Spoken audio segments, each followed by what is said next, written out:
The girl no one would touch on the edge of a massive alien city, beneath the metal shadows of tall, glowing towers, lay a broken girl. Her name was Zavara.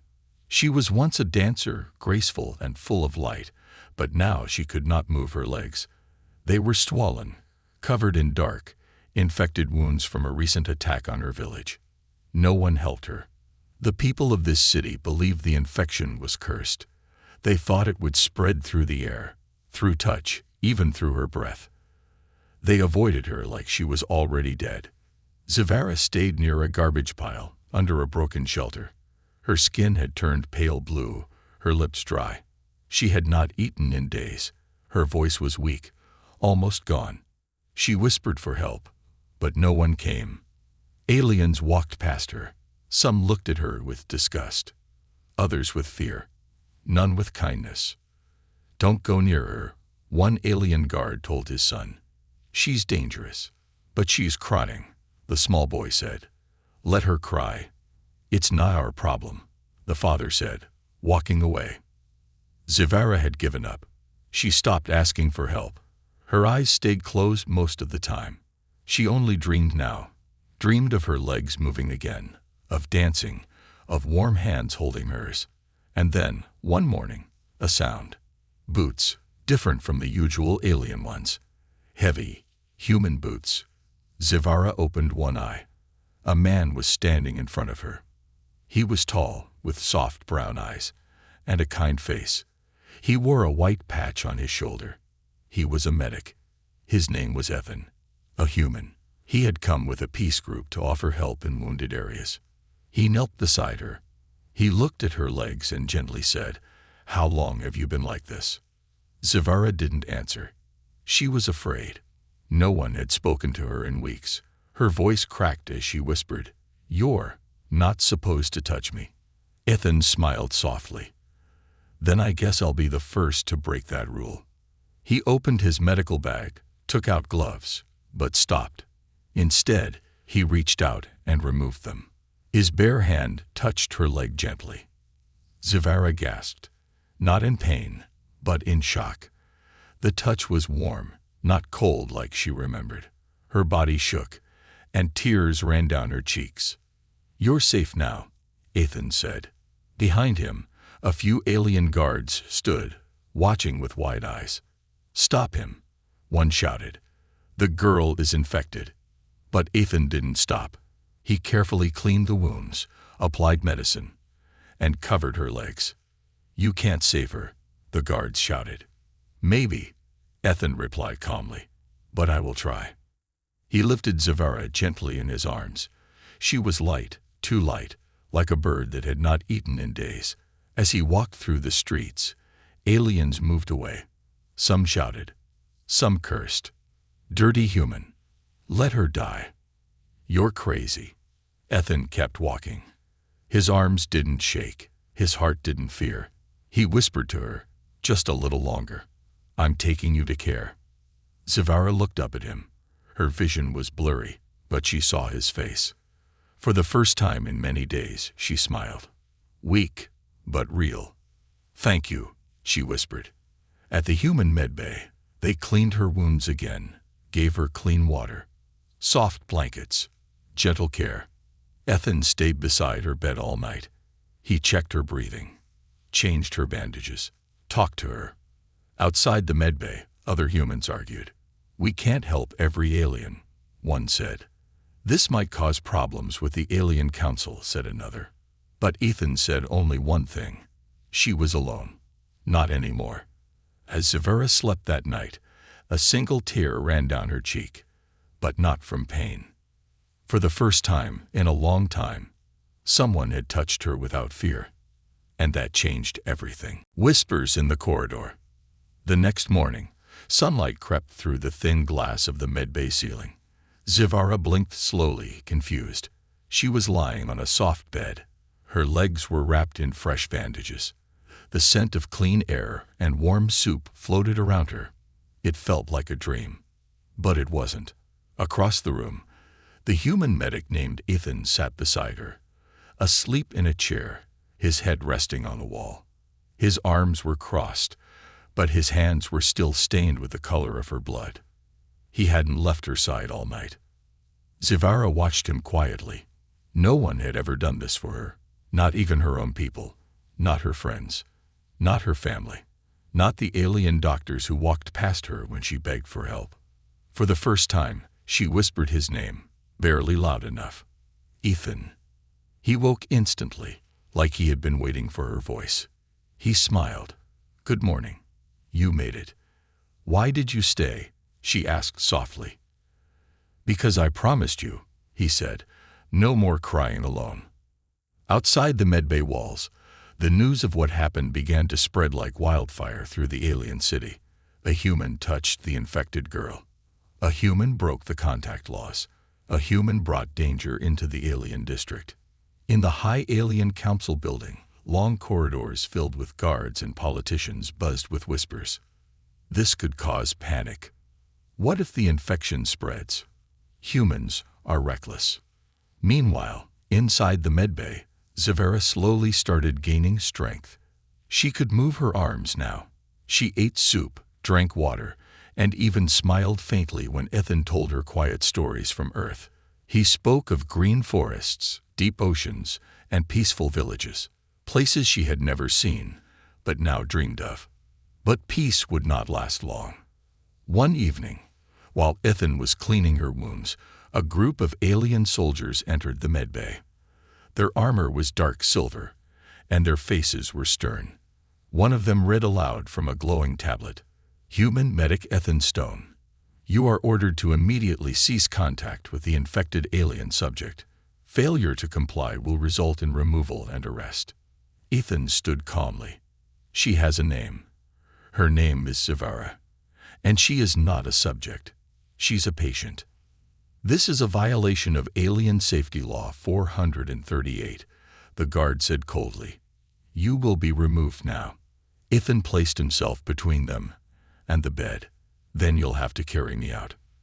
The guards looked at each other, uncertain. One reached for his communicator. But just then, Zivara, weak but firm, spoke. Leave him alone. They turned to her, surprised. She pushed herself up slowly on the bed, her body shaking. He saved my life. Where were you when I cried for help? Where were your laws when I lay in the dirt? The room fell silent. Ethan looked back at her, pride in his eyes. He touched her hand gently. The guard stepped back. You have one day, their leader finally said. One day, and then the human must leave. As they walked out, Ethan turned to Zivara. You didn't have to speak for me. You spoke for me first, she said with a weak smile. But outside, things were getting darker. In the back halls of the alien district, some were not happy. A small group of radicals believed the human was bringing shame to their race. They whispered of poison, of sabotage, of making the human medic disappear quietly. Zivara didn't know this yet, but that night she dreamed of fire, of hands grabbing Ethan, of being alone again. In the shadows of the medbay, someone was watching. And the next morning, something in Ethan's medical kit had been moved. Between rules and hearts. The morning came quietly, too quietly. Ethan stood by the sink, washing his hands before tending to Zivara's wounds. He reached into his medical kit for the antiseptic gel. It was open. Not just open, tampered with. The seal was broken, and the liquid inside had a strange color. His heart skipped a beat. This wasn't an accident. Zivara noticed his expression. What's wrong? She asked, her voice still weak but clearer than before. Ethan didn't answer right away. Instead, he tossed the bottle into the disposal bin and grabbed a new one from his backup pack. But his eyes stayed on the door, his mind racing. Someone had tried to poison Zivara, or him. Maybe both. He had been careful. Always locked the kit, always kept it beside him. Who had gotten close enough to open it? Meanwhile, outside the medbay, the alien guards whispered among themselves. They didn't trust the human. Some even feared him. He's playing with death, one guard muttered. That girl should have died days ago, said another. Maybe it's true. Maybe humans are immune to her infection. In the council tower above, Elder Varen, a high-ranking alien leader, watched the reports. He rubbed his chin slowly. This bond, this human and the infected girl, it's causing waves, dangerous waves. But not everyone was against them. A young alien nurse named Mela had been secretly helping Ethan. She was curious about humans, and she had a soft heart. One night, after the guards had gone, she whispered to Ethan, "You're being watched. They want you to leave.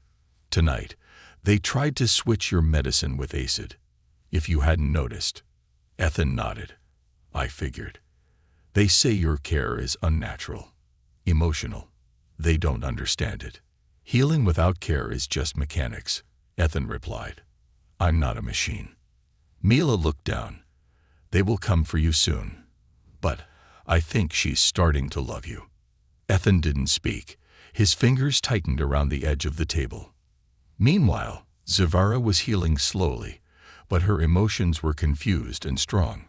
She had never known kindness like this. Each time Ethan touched her hand or smiled or helped her sit up, something inside her heart shifted. One night, she couldn't sleep. The stars outside the medbay window looked so far away. She whispered, "Ethan." He stirred. "I'm here. Can I ask something? Anything. Why are you so kind to me?" Ethan thought for a long moment. Then he said, "Because no one else was. And because when I first saw you, you looked like you had given up. And that broke something in me." Zavara was silent. Then she said softly, "I was ready to die. But now, I don't want to." Ethan smiled gently. "Then let's keep you alive." But their peace was shattered the next morning. An emergency order arrived. Ethan was to be removed from the alien sector immediately. No trial, no discussion. They were giving him only 1 hour to leave. When Ethan broke the news to Zavara, her face went pale. "What will happen to me?" she asked. "They'll take you to another facility, one where I can't reach you." "No, please, don't let them take me." Ethan stood still. Every choice in front of him was a risk. If he stayed, he would be arrested. If he resisted, he could be killed. But if he left, Zavara would be alone again.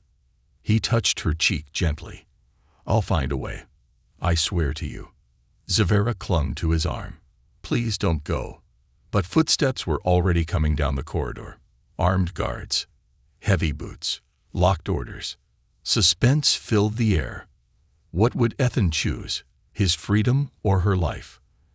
And in the shadows outside the medbay, a cloaked figure watched with sharp eyes and whispered into a communicator. Phase 1 complete. The human is falling into the trap, the bond they couldn't break. The guards came like silent shadows. They marched through the dim corridor of the medbay, their metallic boots thudding rhythmically, their weapons already charged. The lead officer's voice echoed coldly as he approached the room where Ethan sat beside Zavara. "Human medic Ethan Stone," he said, holding a glowing command chip. "You are hereby ordered to leave the alien district immediately. Resistance will be treated as a breach of planetary law." Ethan stood slowly, placing himself between the bed and the guards. "She's still not stable. If I leave, she could die." The officer didn't blink. "Her condition is not our concern. Your presence is." Zavara's heart pounded. She tried to push herself up on the bed, but her legs trembled too much. "Don't take him," she whispered. "Please." The guards moved forward. "Don't," Ethan said firmly. "Just give me time. 2 more days. She's healing. Let me finish what I started." The officer looked at him coldly. "You've already done enough damage." Suddenly, a soft voice interrupted the room. "Wait." It was Nurse Mela. She stepped forward from the shadows of the hallway, her hands shaking slightly. "She's no longer contagious," Mela said. "Her vitals are stabilizing. Her cells are regenerating. The human's care is working." The guard frowned.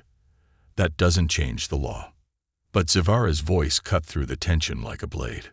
Do any of you even know my name? She asked, her tone quiet but sharp. The guards turned to her, confused. You call me subject and infected, but none of you asked who I am. This human did. Her hand reached for Ethan's. He took it without hesitation. You call him reckless, she continued, but he's the only one who saw me as alive. The guard hesitated, but his orders were clear. If he does not leave now, we will remove him by force. Ethan's fists clenched, but then he looked at Zavara. She was staring up at him with eyes full of fear and trust. I won't let them take you, she whispered. Ethan stepped back and nodded. Then we run. Before the guards could react, Ethan threw a flash pellet from his medical pouch. Light burst across the room. Zavara cried out in surprise as the blinding flare stunned the guards. Ethan grabbed her gently, lifting her into his arms. Alarms blared across the facility as they ran. Doors slammed shut, cameras turned, drones activated. Red lights blinked in every hallway. They're escaping, a voice shouted over the intercom. Seal the east wing. Ethan knew the layout. He had memorized every route, every shortcut. He darted through back doors, slid through supply rooms, ducked under sensor beams. Zavara clung to him, her heart racing. She could barely breathe. Why? Why are you doing this? He looked down at her as they reached the final exit tunnel. Because you asked me not to leave, he said, smiling faintly. Behind them, boots thundered. Ahead of them was a locked hatch.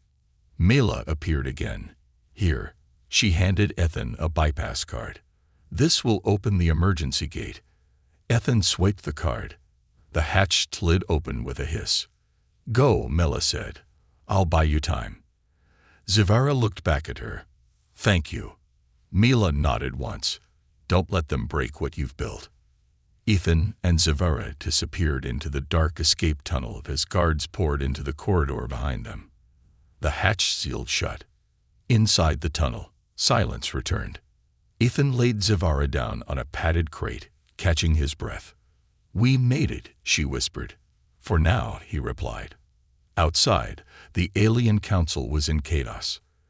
The human has gone rogue. He's taken the infected girl with him. This is a direct threat to our law. And in the deepest corner of the city, that same cloaked figure from before watched a screen showing the escape. He smiled. Good, he said. Let them run. Soon, the galaxy will watch their love either save us or destroy us all. The healing that changed everything.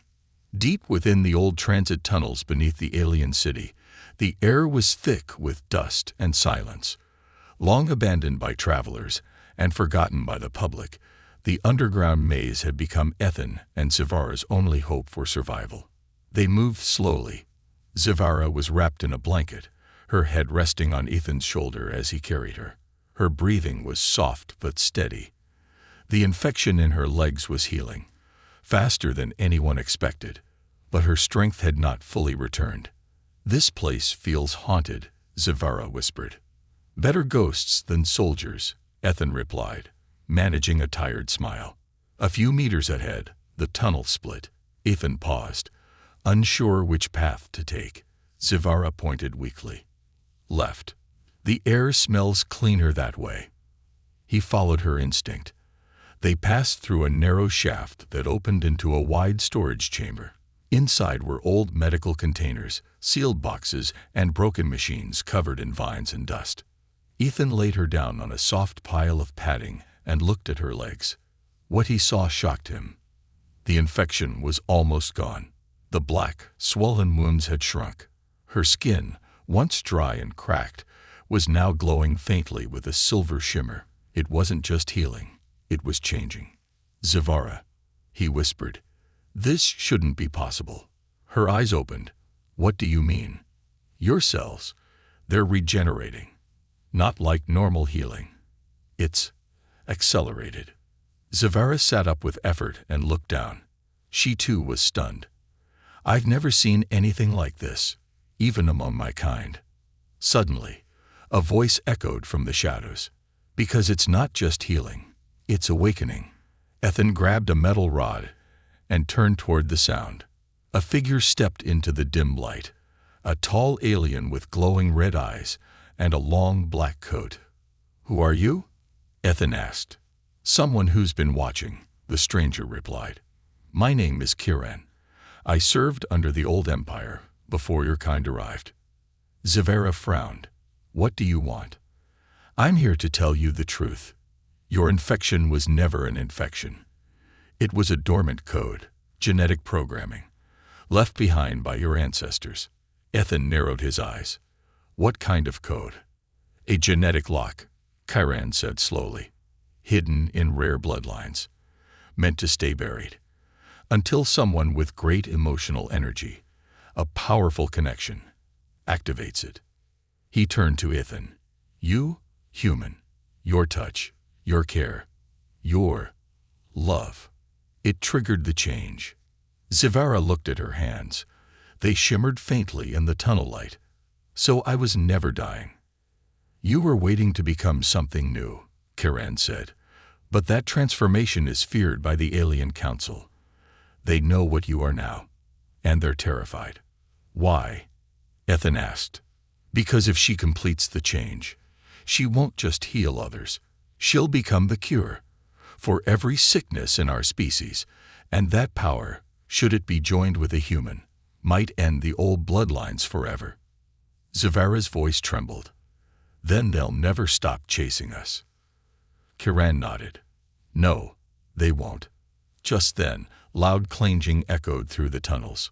Search drones, scanning lights, barking orders. They had found the trail. "Go," Kiran said. "There's a secret lift behind that wall. It will take you to the surface. You must reach the border outpost. There's a human ship waiting." "What about you?" Ethan asked. "I'll lead them the wrong way," Kiran replied, already stepping into the shadows. "But you must move fast." Zavera stood slowly. For the first time in weeks, she placed both feet on the ground. She wobbled, then took a step, and another. Ethan's eyes filled with wonder. "You're walking." "I'm more than walking," she whispered. "I'm changing." They ran together, side by side, through the secret passage Kiran had shown them. Behind them, the tunnels echoed with the sounds of pursuit, drones flying low, energy weapons humming. But ahead of them, a new path was opening, not just through the tunnel, but through destiny. Zavera wasn't just surviving anymore. She was becoming something the galaxy had never seen. And they were running out of time. She walks again, and chooses. The surface air hit them like a wave, cool, sharp, and fresh. After weeks spent in hidden tunnels and dark corridors, the stars above looked unreal, like cold fires blinking through velvet. Zavera stepped out first, her legs steady now, though her steps still cautious. Ethan followed close behind, scanning the barren wasteland stretching before them. Far in the distance, the outline of the alien border outpost shimmered under electric blue lights. Just past it, hidden beyond scanners, was the human evacuation ship Kiran had told them about. Freedom waited there, but it would not come easily. Drones zipped overhead. They had only moments before someone noticed the breach. Ethan turned to Zavera. "How do you feel?" Zavera looked down at her legs, like they don't belong to me, but they work, and they're stronger. She reached out and gripped Ethan's arm, not for support, but with confidence. "I'm not just healing, Ethan. I can feel something inside me, growing, something powerful." He nodded. "We'll figure it out together, but first, we have to reach the outpost." They moved fast across the open land, hiding between broken machines and rusted alien statues left behind from a forgotten war. But as they approached the outpost gates, alarms began to howl. Bright lights snapped on. The air buzzed with energy. From the tower above, a mechanical voice rang out. "Halt! Unknown subjects detected. Stand down or be neutralized." Zavera froze. Ethan stepped in front of her, holding up his hands. "We're not enemies. We're requesting safe passage." A spotlight hit them. Energy weapons locked on. Then, A new voice spoke from behind the gates. "Let them in." The voice belonged to Commander Delrin, a human officer in charge of the outpost. He walked through the gate flanked by 2 guards. His eyes were sharp, focused, but when he saw Ethan, his expression softened. "Ethan Stone," he said, "we were told you went missing." "Not missing," Ethan replied. "Just busy saving a life." Delrin's eyes fell on Zavara. She stood tall, quiet, her skin glowing faintly. "Is this the girl?" Ethan nodded. "Yes, she's not a danger. She's something else." "We've heard rumors," Delrin said. "The Alien Council is saying she's carrying a mutated plague. They're requesting her immediate capture and transfer." "They're lying," Ethan said. "She's not infected. She's evolving. She could save millions, maybe more." Delrin looked conflicted. "I want to help, Ethan. But if we harbor her, we're risking war." Behind them, in the distant sky, alien gunships appeared, dozens of them, heading straight for the outpost. Zavara stepped forward. "I won't hide anymore." Everyone turned toward her. "I'm not a weapon. I'm not a threat. But if you hand me over, you'll be giving them the power to silence every soul like me. I won't go back. I'd rather die on my feet than live in chains." Her words echoed through the outpost. Then something remarkable happened. The ground beneath her shimmered with soft light. Her feet lifted slightly off the ground. Her eyes glowed brighter than before. The change was complete. Zavara was no longer just an alien girl with infected legs. She was something new, a bridge between species, a living cure. Ethan looked at her in awe. Commander Delrin lowered his weapon slowly. "She's telling the truth," he said to his guards. "Stand down." But as the gunships neared, Zavara turned to Ethan. "They'll never stop, Ethan, unless we give them a reason to." He looked confused. "What do you mean?" "I have to make a choice, not just for me, but for all the others like me." She took his hands in hers. "If I stay, they'll keep chasing us. If I go, they'll think they've won. But if I show them what I've become, out in the open, with the galaxy watching, they'll have to face the truth." Ethan held her tightly. "It's your choice. Whatever you decide, I'm with you." Tears welled in Zavara's eyes. "Then let's make it count." She stepped forward to the front of the outpost, toward the approaching gunships. Her arms stretched outward. Her voice rang out through a broadcast system. "I am Zavara, the girl you left to die, the one you feared. I am not infected. I am awakened." The world listened. Alien Council leaders froze in their chambers. Human news feeds went silent. People across both species watched her glowing figure on screens across planets. "You can come for me," she said, "or you can join me. Because the future doesn't belong to those who divide. It belongs to those who choose to heal." The gunships paused midair, for the first time. They didn't fire. And in that stillness, the galaxy held its breath. The galaxy watches. Zavara stood under the floodlights of the alien border outpost, her arms outstretched, her glowing skin pulsing like a living beacon. Her voice, steady and filled with power, echoed across the skies and reached ears that had once ignored her cries. Now, the entire galaxy was listening. Above her, the alien gunships hovered silently.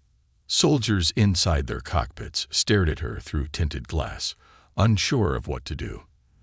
They had been told she was a threat, that she carried a disease, that she had to be erased. But what they saw now didn't match any of those lies. On every communication channel across planets, her image played. She was not a monster. She was not dying. She was transcending. In the high chamber of the alien Grand Council, a screen showed her glowing figure. Elder Varen clenched his fists. "Shut down the broadcast," he snapped. "We can't," replied a panicked aide. "It's gone viral. Even human systems are mirroring it." "Then issue the command," Varen growled. "Destroy the outpost." But even as he said it, generals across star systems hesitated. "Sir, she's not attacking. She's asking for peace. Back on the outpost wall, Ethan watched Zavara speak to the world. Pride swelled in his chest, but also fear. He knew what they were risking. They could still fire, he said quietly. Commander Delrin stood beside him. Maybe. But if they do, they'll be killing hope itself, in front of the entire galaxy. Suddenly, a blast shook the sky. One of the gunships fired. Ethan shouted, pulling Zavara back as the ground exploded just meters from her. Dust and fire flew into the air. But Zavara stood again, her hair flowing in the wind, her eyes glowing brighter. Her voice rang out over the roar. If you kill me, you'll only prove my truth. If you let me live, then maybe, just maybe, we all live together. The gunships hovered, unmoving. And then, one by one, they turned away, retreating. No orders, no war. They had chosen peace. Weeks passed. The world changed. Human scientists and alien healers came together. They studied Zavara's transformation, not to control it, but to understand it. Her cells carried a gift, the ability to heal both human and alien injuries faster, cleaner, and with no side effects, but only when empathy and emotional connection were present. The bond between Zavara and Ethan had triggered the activation. Love itself had been the key. Governments began rewriting laws. Alien cities opened their borders. The old beliefs about infection, separation, and fear slowly began to fall. And Zavara, she became more than a symbol. She became a teacher, a healer, a voice. With Ethan by her side, she traveled across planets, not as a victim, but as a beacon. She told her story of being abandoned, of pain, of hopelessness, but also of a single human hand reaching into the dark and holding on. One night, on a quiet hill overlooking a terraformed valley, Zavara sat beside Ethan beneath the stars. "Do you think they'll ever forget?" she asked. "No," he said, "and that's a good thing." She turned to him. "You didn't just save my legs, Ethan. You saved the parts of me no one else saw." He smiled, brushing a lock of her glowing hair behind her ear. "You gave me purpose, and you reminded the galaxy what it means to care." They sat in silence for a while, just watching the sky. Then Zavara whispered, "I used to be the girl no one would touch." Ethan leaned closer. "Now," he said softly, "you're the girl the galaxy will never forget." And as the stars shone above them, the world moved forward, slowly, painfully, but finally, toward healing. Because of a touch, because of love, because of one human who refused to look away. The end.